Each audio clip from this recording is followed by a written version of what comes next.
இந்த நிகழ்ச்சிக்கு முத்தாய்ப்பு வைத்தது போல நம்முடைய சூப்பர் ஸ்டார் வருகை தந்து மனந்திறந்து என்னை ஊக்கப்படுத்தக்கூடிய வகையில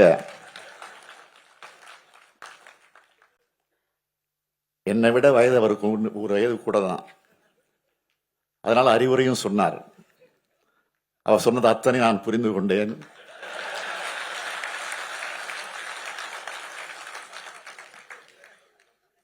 பயப்பட வேண்டாம்,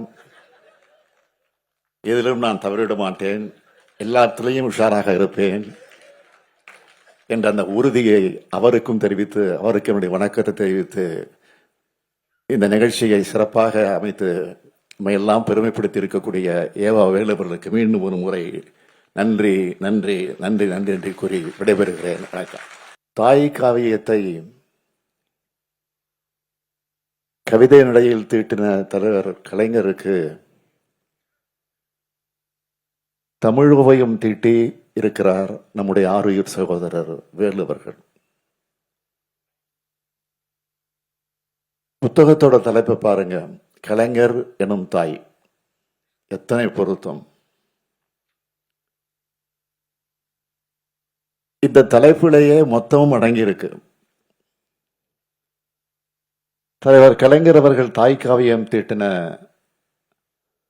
அந்த பணி மட்டுமல்ல, அவர் தாயாகவும் வாழ்ந்தார். எனக்கு தந்தை மட்டுமல்ல, தாயும் அவர்தான். எனக்கு மட்டுமல்ல, ஏவாவேல் அவர்களைப் போல லட்சோப லட்ச உடன்பிறப்புகளுக்கு தந்தையாய் தாயாய் தலைவராய் இருந்து நம்மை எல்லாம் வளர்த்து போற்றி அற்புத ஆளுமைதான் தலைவர் கலைஞர் அவர்கள். கழகத்தைச் சேர்ந்தவர்களே மட்டுமல்ல, பல்வேறு துறைகளை சார்ந்திருக்கக்கூடிய பலரையும் அரவணைச்சவர் தலைவர் கலைஞர் அவர்கள்.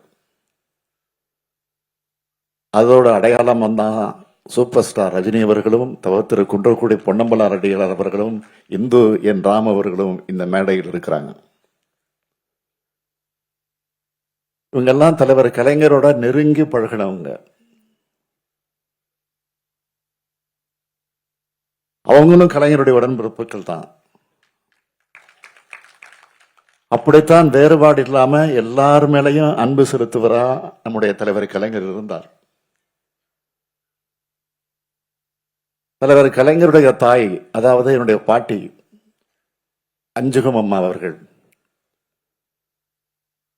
அவரை பற்றி தலைவர் கலைஞர் அவர்கள் மிக மிக உருக்கமாக எழுதுவார்.